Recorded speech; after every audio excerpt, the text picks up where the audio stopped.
Hello students, welcome to ADA 24/7. I'm Rebecca and in this video session I'm going to teach you certain question and answers of a chapter, and the name of the chapter is nothing else but Glimpses of India, where we are covering part first, A Baker from Goa, which is written by Lucio Rodriguez. So आज हम लोग part first के जो question answers हैं इस chapter के वो यहाँ पर cover करने वाले हैं. I hope कि आप सभी लोग ready हो गए आज के session के लिए, right? So let us begin. The first question that is given to us is from page number 86, which is from oral comprehension check. The first question asked, what are the elders in Goa nostalgic about? Now, what is the meaning of nostalgic? Nostalgic means जब आप past की memories में खो जाते हो या आप अपनी past की memories को याद करते हो, remember करते हो, that is known as being nostalgic. Right हमारे बचपन की काफ़ी सारी यादें होती हैं, हम उन्हें सोचते हैं, उन्हें याद करते हैं, तो वो भी नॉस्टैल्जिक होना कहलाता है.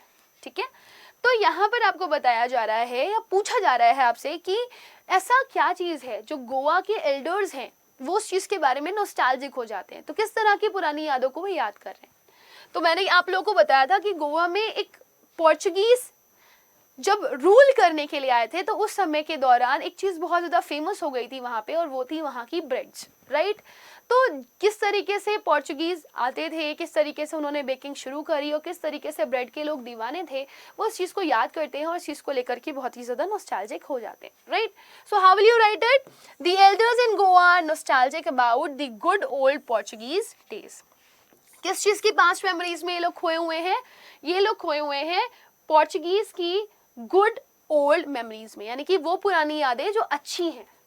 And the love for the famous bread and loaves, और उस समय लोगों के अंदर ब्रेड को लेकर के बहुत ज़्यादा प्यार होता था और ब्रेड्स बहुत ही ज़्यादा प्रसिद्ध थी उस टाइम पे. Lucio Rodriguez also says here that although the eaters of loaves have vanished. Loaves का मतलब क्या है? Loaf refers to the breads, pieces.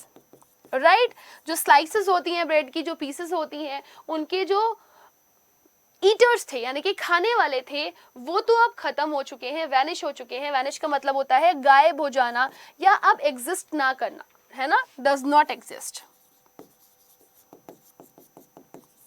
लेकिन मेकर्स जो हैं वो अभी भी हैं, अभी भी बनाने वाले वहां पर मौजूद हैं. तो राइटर क्या बताना चाहते हैं हमें कि जो हमारे एल्डर्स हैं यानी कि जो गोवा के एल्डर्स हैं वो बहुत ज़्यादा उन यादों में खो जाते हैं जो कि पोर्चुगीज़ डेज की यादें थीं, जब पोर्चुगीज़ गोवा में आए और उन्होंने ब्रेड बनानी शुरू करी. और फिर वो ये भी कहते हैं कि जो पोर्चुगीज़ हैं, खाने वाले हैं, वो तो वहाँ से जा चुके हैं, लेकिन जो बेकर्स हैं, जो बनाने वाले हैं, वो अभी भी वहाँ पर मौजूद हैं और वो आज भी क्या करते हैं, वो ब्रेड्स को बनाते हैं और वो ब्रेड्स गोवा के लोगों के बीच में बहुत मशहूर हैं. Next question is question number 2. Is bread making still popular in Goa? क्या आज भी जो ब्रेड का बनना है वो पॉपुलर है गोवा में, वो बहुत ही ज़्यादा प्रसिद्ध है गोवा में? जी हाँ, बिल्कुल प्रसिद्ध है. How do you know? आपको कैसे पता? आज भी जो प्रसिद्धि है वो वहाँ पर देखी जा सकती है, आज भी लोग उस यादों में खोए हुए हैं और आज भी वहाँ के लोग जो हैं वो ब्रेड का इस्तेमाल कर रहे हैं. चाहे शादियाँ हों, चाहे पार्टीज़ हों, वहाँ पे हर जगह पे किसका इस्तेमाल किया जाता है? ब्रेड का. और ये सारी चीज़ें हमें कैसे पता चलती हैं कि आज भी वहाँ पे जो ब्रेड मेकिंग है वो अभी भी उतनी ही पॉपुलर है, उतनी ही फेमस है? क्योंकि आज भी आप जाओगे तो आप बेकर्स को, मोल्डर्स को वहाँ पर देख सकते हो जो लोग ब्रेड बनाते हैं, और साथ ही साथ में आप वो भट्टियाँ भी देख सकते हो जिनमें आज भी अभी भी आग ताज़ा है, वहाँ की फायर एक्सटिंग्विश नहीं हुई है. So how will you write your answer? Yes, bread making still popular in Goa. It has been proven from the fact, और ये किस फैक्ट से प्रूव होता है? When the narrator cites, यानी कि जब नरेटर अपने स्टेटमेंट्स में कहते हैं the eaters have gone away, यानी कि जो पोर्चुगीज हैं वो तो चले गए हैं, but the makers still exist, यानी कि बनाने वाले अभी भी हैं. खाने वाले चले गए हैं लेकिन बनाने वाले अभी भी हैं. The presence of the mixers, अब किस चीज़ की प्रेजेंस हमें बताती है कि अभी भी गोवा में ब्रेड बहुत मशहूर है? क्योंकि जो मिक्स करने वाले हैं, यानी कि उसका जो आटा होता है जिससे ब्रेड बनती है, उसको मिक्स करने वाले, उसको शेप देने वाले और उसको बेक करने वाले लोग अभी भी वहाँ पर हैं, देखने के लिए मिलते हैं. And the time tested furnaces, और उस समय की जो भट्टियां थी वो आज भी वहाँ पर है और अभी भी एग्जिस्टेंस में देखी जाती हैं, जिनकी जो फायर है वो आज तक एक्सटिंग्विश नहीं हुई, यानी कि आज तक वो फायर उसमें जल रही है और उसे बुझाया नहीं गया है। आज भी लोग उस पर बेकिंग करते हैं। Got it? So this is the second question which has been asked from the oral comprehension check, page number 86. Now we will move ahead. We will look for the third question. This is very simple and very beautiful also. What is the baker called? वहाँ पे bakers को क्या बोला जाता था? तो bakers को जो bake करने वाले होते थे उन्हें क्या बोला जाता था? They were known as padder. A baker is popularly known as padder in Goa. Very simple answer. In one word you can learn this answer. Baker is known as padder. Okay. Next question देखेंगे, question number 4. When would the baker come every day? Why did the children run to meet him? आपसे पूछा जा रहा है यहाँ पर कि जो बेकर्स होते थे वो कब कब आया करते थे और बच्चे इतने ज्यादा पागल क्यों रहते थे इनसे मिलने के लिए। तो बेकर्स सुबह आते थे, सुबह वो अपना जो बास्केट लेकर के आते थे वो ब्रेड से भरा होता था और फिर वो वापस जाते थे जब उनका बास्केट खाली हो जाता था। तो वो दिन में 2 बार मूव करते हुए दिखाई देते थे वहाँ पे, एक भरी बास्केट के साथ और एक खाली बास्केट के साथ। बच्चे क्यों बहुत ही ज़्यादा एक्साइटेड होते थे? क्योंकि उनके लिए हमेशा स्पेशल टाइप की ब्रेड्स होती थी। वो ब्रेड जो कभी कभी बहुत मीठी होती थी और कभी कभी वो बैंगल शेप की भी ब्रेड खाते थे, जो उनको कहाँ से मिलती थी? उन बेकर्स के पास से ही, राइट। सो इस वजह से बच्चे बहुत ही ज़्यादा एक्साइटेड रहते थे कि आज इनके लिए स्पेशल क्या होने वाला है, आज इनके लिए कौन सी स्पेशल ब्रेड आने वाली है।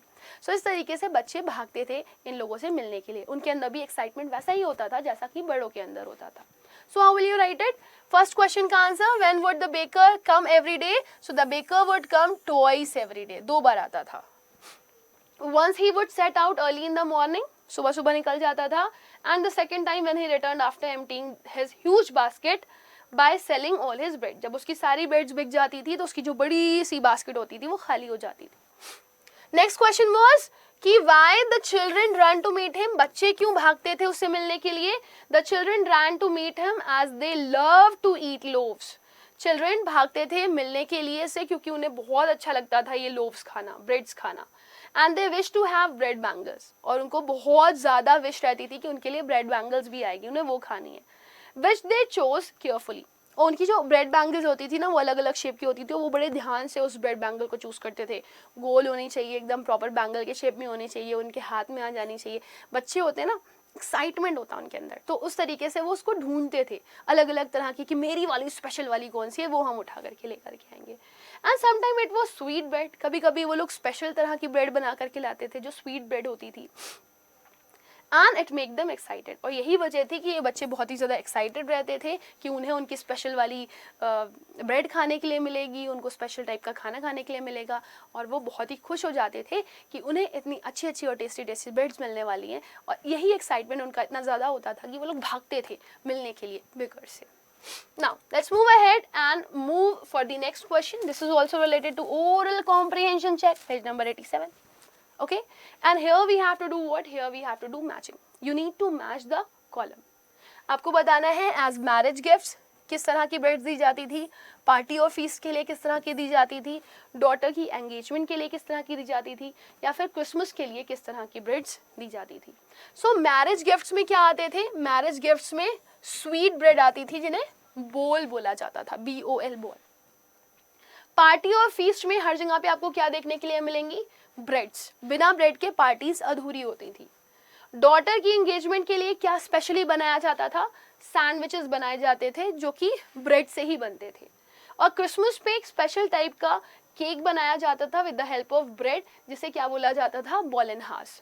सो ये है आपकी मैचिंग, जिसको मैं आपको अगर प्रॉपर्ली एक बार वापस से अरेंज करके बताऊं तो फर्स्ट की मैचिंग जाएगी आपकी सेकेंड वाले के साथ।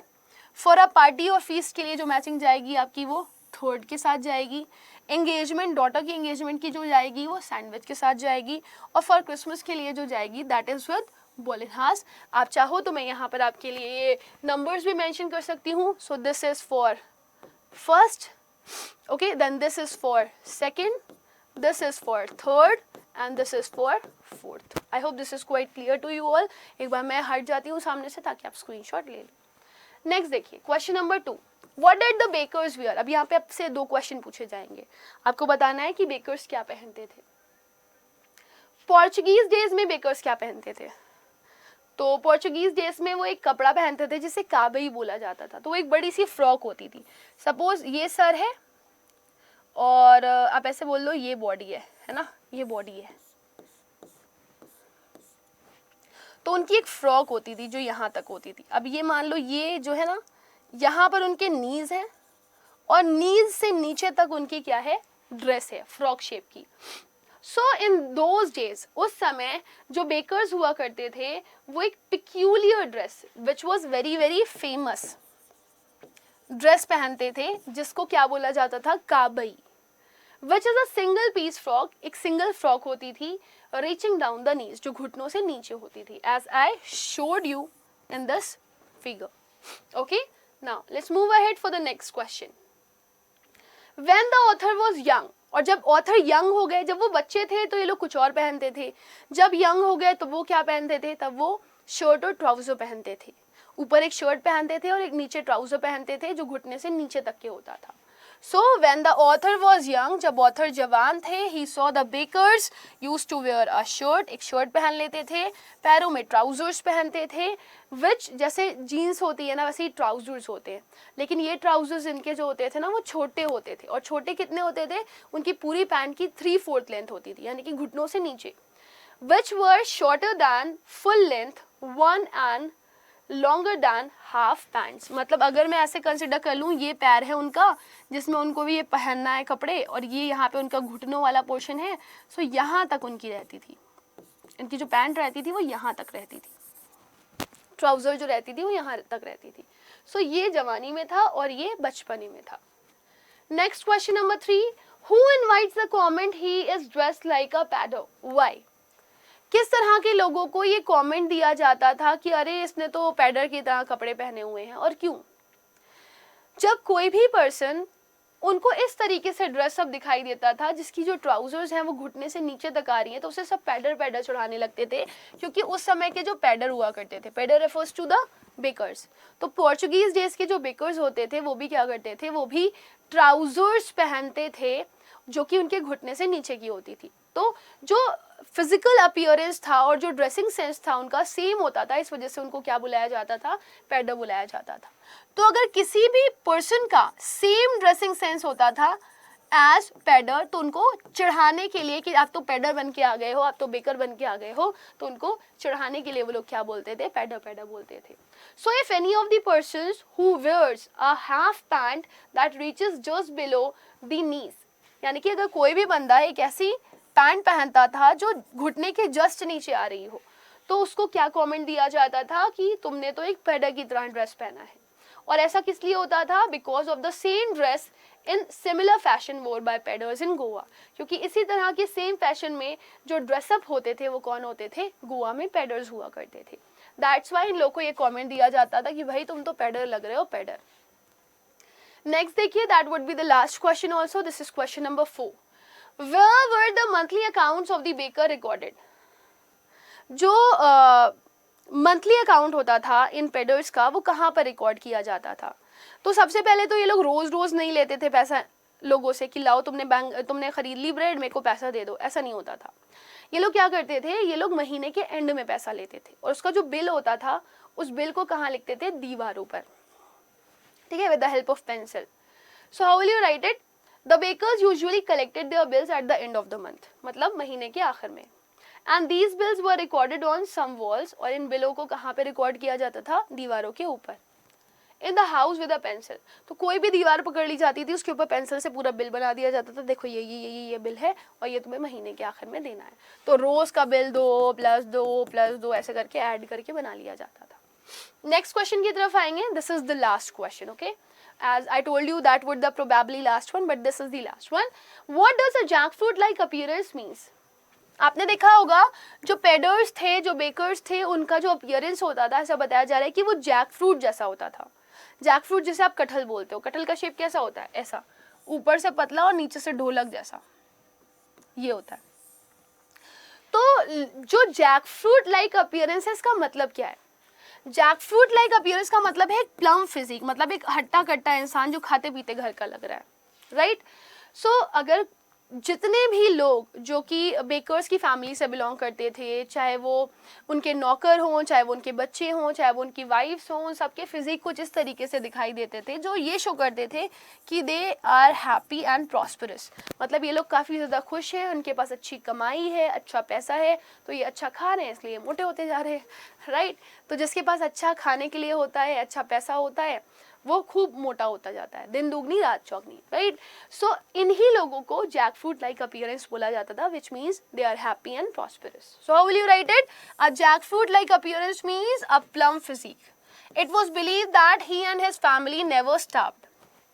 ऐसा माना जाता था कि जो बेकर्स हैं, यहाँ पे he refers to the bakers, जो बेकर्स की फैमिली है और जो बेकर्स हैं वो कभी भी भूख से मरेंगे नहीं। Baking was a profitable profession, क्योंकि जो वो लोग काम करते हैं वो एक प्रॉफिटेबल प्रोफेशन है, उसमें हर किसी की कमाई होती है। And the bakers, his family and his servant always looked happy and prosperous, which can be seen in their physical appearance. उनके फिजिकल अपीयरेंस से कोई भी ये पहचान सकता था कि वो कितने खुश हैं और कितने समृद्ध जीवन जी रहे हैं। मतलब उनकी ज़िंदगी में किसी भी तरह की कोई भी कमी नहीं है। अगर उनकी ज़िंदगी में किसी भी तरह की कोई कमी होती तो वो दुबले पतले दिखाई देते। सो जस्ट बिकॉज अच्छा खा रहे हैं, क्योंकि अच्छा खाने के लिए है, क्योंकि अच्छा पैसा है, क्योंकि वो बिजनेस ऐसा कर रहे हैं जो कि बहुत ही प्रॉफिटेबल है, तो उससे ये पता चलता है कि एक समृद्ध जीवन जी रहे हैं। So my dear student, with this we have come to the end of the session. I hope कि ये question के answers आपको अच्छे से समझ में आ गए होंगे, and for more videos you people can subscribe to our channel Ada 24/7. Rest, thank you, but do not forget to like and share this session. Thank you, bye bye.